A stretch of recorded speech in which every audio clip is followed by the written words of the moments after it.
It's a cold Saturday afternoon. You've just arrived at Alex's apartment, and you're happy to finally see her after a week of absence due to your schedules not lining up due to work and school. You hug her in the doorway, and she breaks away sooner than normal and sits down on the couch as you take off your sneakers and lay them in the usual place right next to hers. "There's something I was hoping we could talk about, actually," she says. You instantly worry that you're being blindsided by a breakup conversation due to the sudden shift in tone, but she quickly smiles and puts you at ease when she sees all the color leave your face. "It's nothing bad, I promise." With that, she leads you over to the couch and sits on the other end of it, facing you. "So, I hope this doesn't freak you out, and if you feel like things are going too fast, just tell me." She talks faster than usual and fidgets. "We seem to have a lot of weeks like this, and they really suck. I was thinking I'd ask, since things are so strong with us, what are your thoughts on maybe moving in together?" It takes a few seconds to sink in, and leaves you a bit shocked when it does. You were worried she wanted to spend less time with you, not more. "Do you want to?" you ask. "Well, yeah, I do. I mean, we have to sort out logistics and everything, but those are all things we can take care of." You start to walk through the steps of imagining the two of you living together. You love the thought of being able to wake up next to her every day and seeing her so often. However, the more you picture it, the more a few concerns become apparent. There are things she is insulated from, like days you don't feel like you can even get out of bed, the frequent nights you're unable to shut your brain up long enough to sleep, all of those moments you're stuck staring at the wall, completely out of energy and feeling nothing. How would she handle that? How quickly would she want to get away? "So, what do you think?" Of course, we can't do it with ease, but we can be honest about concerns, tell her it's not a good idea, or decide to move in regardless of worries. You might want to air those out first. You're really worried that if Alex were to live with you, she wouldn't be able to deal with your days of being unable to get out of bed, or nights where you can do nothing but stare at the wall and panic. Even though you've discussed your situation with her, you still fear that she doesn't realize the depths of how bad it gets. It's one thing for you to detail how you feel sometimes, and for her to see it pop up occasionally. It's an entirely different situation for it to be something she has to live with alongside you. "Well, I'd like to, but I think it's best if we talk about it a bit more before committing to a decision." Though she seems a little defeated, you make it clear that you're not making excuses and actually mean that you want to talk. You reiterate a lot of what you've told Alex that night, and although she gets a little defensive and tells you she knows all that already, she confirms that she is willing to help you sort through your issues. "I feel like you forget I love you sometimes. I know that there will be bad days, and I'd rather try to work through them with you. We can figure all of this out together." Her words sway you, and you can't help but hold her close to you. Still doing well. Therapist is still down. It's December, and you've returned to your parents' house to celebrate the holidays with your family. Out of the living room window, you can see a gentle flurry of snow drifting down to meet the pristine blanket of white from yesterday's unexpected Christmas Eve snowfall, and you quietly laugh to yourself at how incredibly cliché it seems. Still, as you sit down to dinner, you can't help but notice how being surrounded by family and the overly kitschy atmosphere your mom's decorations have created have actually made you feel relaxed and almost comfortable.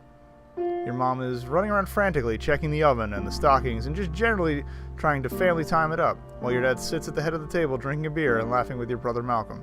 His wife Karen is there too, whom you've always gotten along well with, and your parents even agreed to let you bring your kitten along. She's been darting in and out of people's legs and hopping to laps all night. As you thoughtfully munch away your turkey, listening to the conversations around you, your thoughts drift back over the last few months. You think about how hard things have gotten, replaying over in your head some of your worst, as well as some of your best, memories. It seems like all these things just came to a head over the past few months, with a sudden flurry of relationship turmoil and professional anxiety, social stress, and above all, an omnipresent sense of weight that it seems you have just recently become aware of. You're drawn out of your reverie by your dad's familiar booming laugh, as some cheesy comment Malcolm made seems to have hit its mark. Sitting at that table, you're suddenly immensely glad for the chance to be able to ignore everything for an evening and not have to struggle trying to explain yourself for once. Fortunately, everyone seems to be content with laughing at each other's jokes and discussing favorite sports teams, and for a while you think you'll be able to get through dinner without any embarrassing personal intrusions. But no sooner than did the thought cross your mind, then the table conversation trickles off, leaving a slightly awkward silence to descend upon the dinner. "So, how are you doing these days?" your mom asks pointedly. It's such a simple question. and one that you had to answer countless times recently. You take a moment to collect your thoughts, and then looking up, you take a deep breath. Well, you've never really thought of yourself as a fighter, and even to say it now, it sounds hokey, but looking back on the past few months, apparently I forgot the English language, to where you are now, it really does feel like you've endured an immense struggle, and you look where you are now with a sense of something that isn't quite pride. You still hate your job and find it unpleasant, but you're surprised to find that going to work every day is no longer a monumental challenge. You started adopting some clever techniques, like taking short 2-minute breaks every hour to break up the monotony, and you now view your job as just 8 short hours of your day, a compartmentalization technique Dr. Melville told you about that you found actually works quite well. You know this job isn't what you want to do for the rest of your life, and you've started actively looking for other positions, even attending a couple of preliminary interviews. You started making effort to go out with your friends more, while the social scene still makes you very uncomfortable sometimes. You're more and more able to let yourself just enjoy the company of your friends. In fact, your relationship with many of them has increased over the past little while. You still definitely have days where you flake out or don't feel up to hanging out, but for the most part, your friends are understanding and appreciate your communication. By far the biggest change you've noticed in your life has been in your relationship with Alex. You were terrified of talking to her about everything at first, but looking back, you feel like it's only strengthened your relationship. She was always supportive of you emotionally, but lately the two of you have been even more in sync, and it's really starting to feel like you're building a life together. It even seems like the two of you have been making a more concerted effort to sync up your schedules and have been spending more and more of your downtime with each other. Pretty soon, you think moving in together may be a very real possibility. Dr. Melville has commented on how well you seem to be doing, and you can't help but agree. With all that seems to have improved recently, it's sometimes difficult for you to think about the fact that you still have bad days, sometimes even really bad days. They serve as a stark reminder of the fact that this will be something you likely have to deal with for the rest of your life. Depression is a battle, and though you're certainly ahead in the fight, you know the battle isn't ever going to be over. Sometimes even Alex can tell when things are going rough, despite your best efforts to the contrary. While you know that your depression can never be cured, you have a very strong support network in your friends and even Malcolm, and armed with a newfound confidence in your friends and family, you accept that though the road may be rocky, it is at very least not solitary. You meet your mom's gaze from across the table and muster up a smile. "I'm good, Mom." Tell her.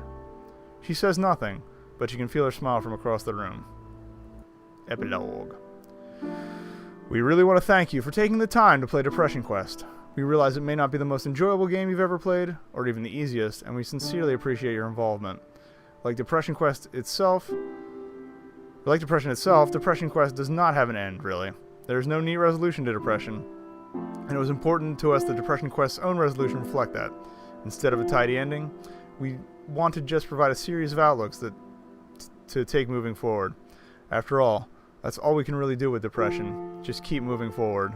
And at the end of the day, it's our outlook and support from people just like you that makes all the difference in the world. Thanks again. And credits. Alright, Zoe Quinn, responsible for writing code, game design, photography, lead Insomniac. Patrick Lindsay, writing, editing, lead Grumbler. Okay, can we get the music?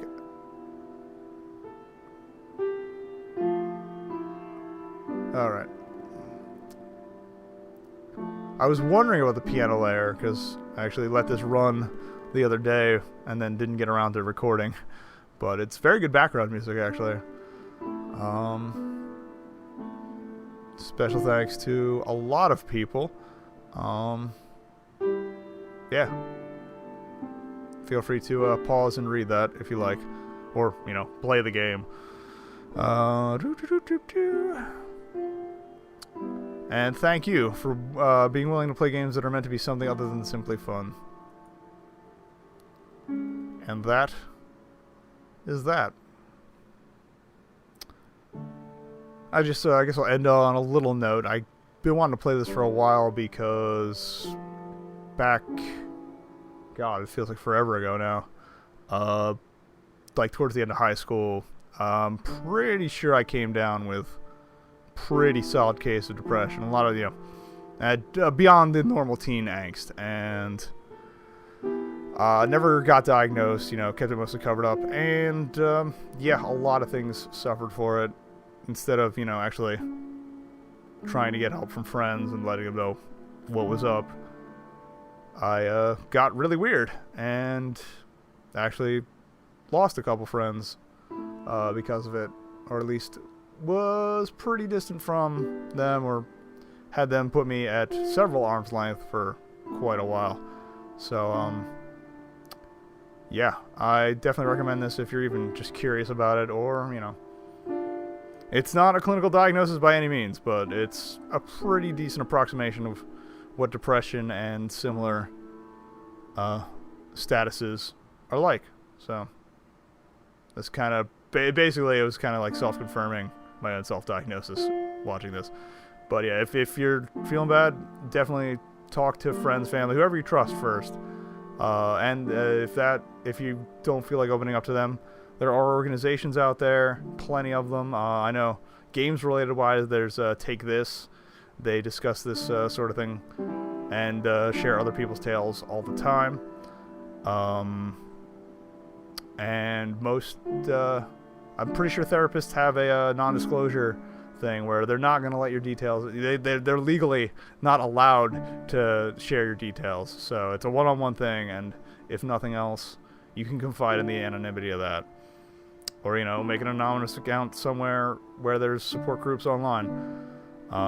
You know, just the key thing is to do something. And if you know somebody who's depressed, reach out to them. It can be frustrating to deal with them at times. I'm not gonna lie. I mean, again, I was frustrated to deal with. Other people I've been frustrated dealing with. But making that effort either direction helps a lot. But if you actually sat and watched or listened through all this, thank you. And like I said, the game's free on Steam, free in other places. If I find other links, I will link them in the info section. And yeah, if it sounds like the music jumps at a couple points, I did have to trim a couple of background noise sections out. I mean, they were really loud. I can't just noise filter it. But yeah. Anyway, that's that.